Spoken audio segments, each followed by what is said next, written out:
Assalamualaikum. Selamat pagi anak-anak semua. Cikgu harap semua anak-anak cikgu dalam keadaan yang sihat.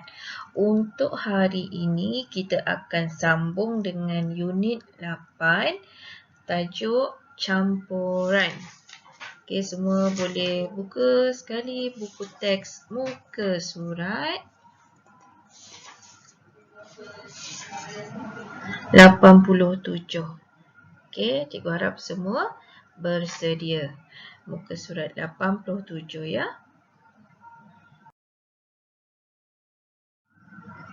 Pada akhir pembelajaran, murid-murid dapat yang pertama memerihal kaedah untuk mengasingkan campuran pelbagai bahan atau objek. Yang kedua, menakul cara yang digunakan untuk mengasingkan campuran pelbagai bahan atau objek.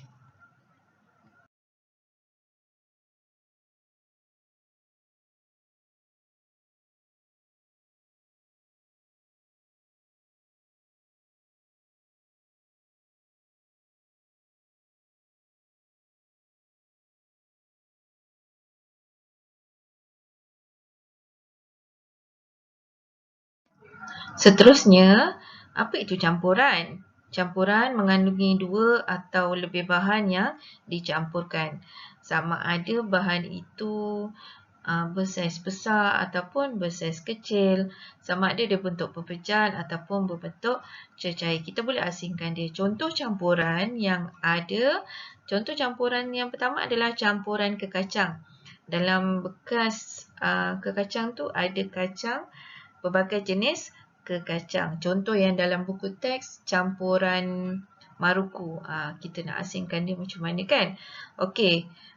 Contoh yang kedua, campuran pasir dan juga paku tekan. Pasir dan juga paku tekan.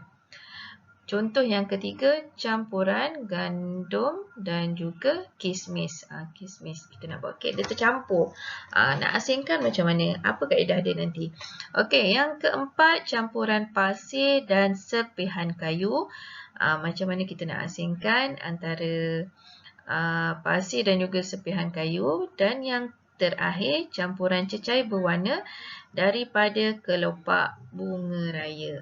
Itu kita boleh buat. Macam mana kita nak buat? Apakah kaedahnya? Seterusnya ya.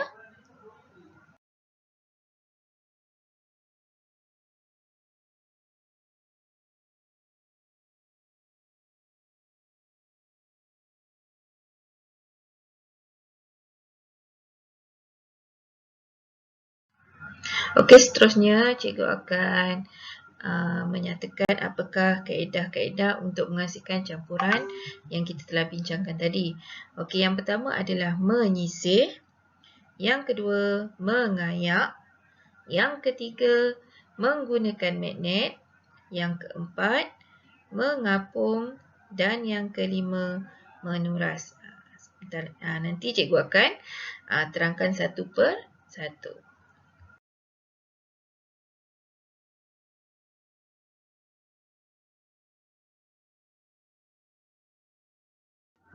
Untuk kaedah yang pertama, kaedah pengasihan campuran ialah menyisir.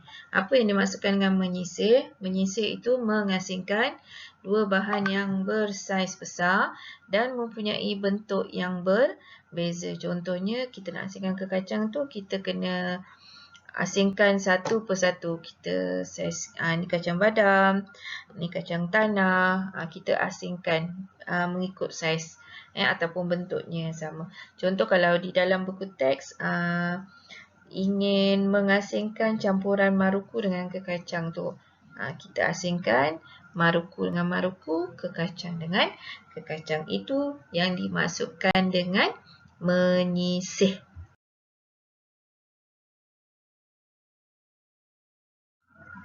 Kaedah pengasingan campuran yang kedua ialah mengayak. Kalau kita tengok pada muka surat 89 dan juga 90 dalam buku teks, situasinya hampir sama.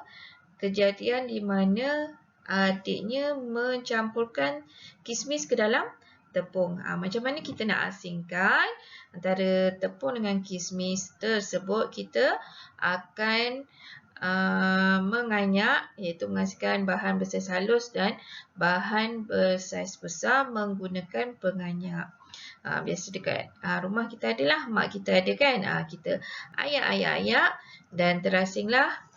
Yang tinggal di atas, di dalam penganyak tu adalah kismis, tepung dah ada di bawah. Itu cara pengasingan yang kedua.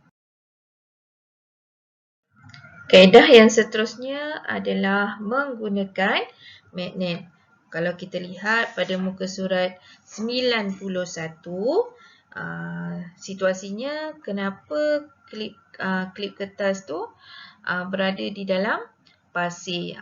Sekarang ni macam mana nak mengasingkan antara pasir dengan klip kertas? Yang contoh pada PowerPoint ini pula adalah mengasingkan pasir dengan paku tekan. Macam mana kita nak asingkan? Kita perlulah menggunakan magnet.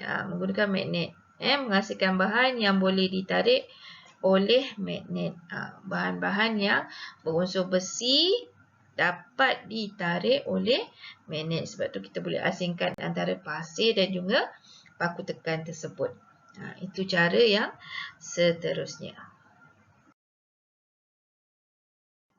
Kaedah yang keempat, kaedah pengasihan campuran yang keempat ialah mengapung. Apa itu mengapung? Iaitu menghasilkan bahan yang boleh terapung daripada bahan yang tenggelam. Contoh dalam buku teks muka surat 92, banyak campuran pasir dan serpihan kayu reput. Sama juga dengan gambar ini. Macam mana nak asingkan campuran batu atau batu pasir dengan serpihan kayu reput? Kita boleh menggunakan kaedah pengapungan ni, mengapung. Kita masukkan air, bahan yang ringan dia akan terapung di atas dan kita boleh buang. Pasir berat, batu berat dia akan berada di dasar balang akuarium ni lah, balang tempat bekas membela ikan ni. Itu teknik untuk mengapung.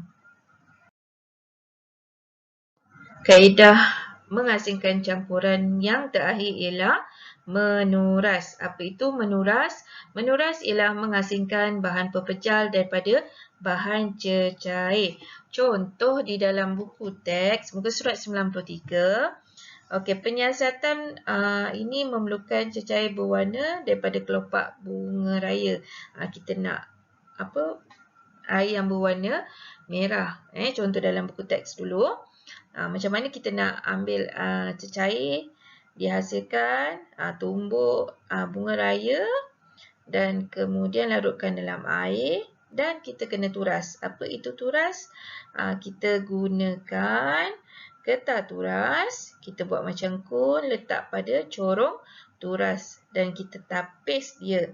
Kelopak bunga raya akan tertinggal di atas kertas turas, cecair berwarna akan terkumpul di gelalang kun. Contoh macam gambar ini, ada kertas turas, ada cecair yang bercantum dengan bahan pepejal. Contoh mungkinlah ada yang tak larut, kita nak asingkan dia, kita gunakan kaedah menuras. Kertas turas untuk menapislah. Dan air akan berada di dalam corong turas, di dalam gelalang kun tersebut. Inilah kaedah yang terakhir, iaitu menuras. Secara kesimpulannya, terdapat 5 kaedah pengasingan campuran. Yang pertama tadi, menyisih. Kita mengasingkan dua bahan atau lebih yang bersaiz besar. Yang kedua, menganyak. Menganyak ialah menghasilkan bahan bersaiz kecil daripada bahan bersaiz besar. Yang ketiga, menggunakan magnet. Kita asingkan objek yang boleh ditarik dengan magnet daripada bahan yang tidak boleh ditarik dengan magnet. Yang keempat, tadi mengapung. Menghasilkan bahan yang boleh terapung daripada bahan yang tenggelam. Dan yang terakhir, menuras.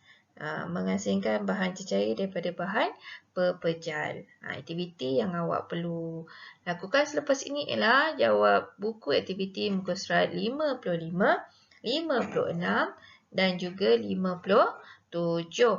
Dan kerja yang seterusnya, hasilkan peta grafik mengenai kaedah menghasilkan campuran secara kreatif di dalam buku nota. Boleh buat peta minda apa-apa saja. Okey, selamat mencuba. Assalamualaikum. Sayang semua.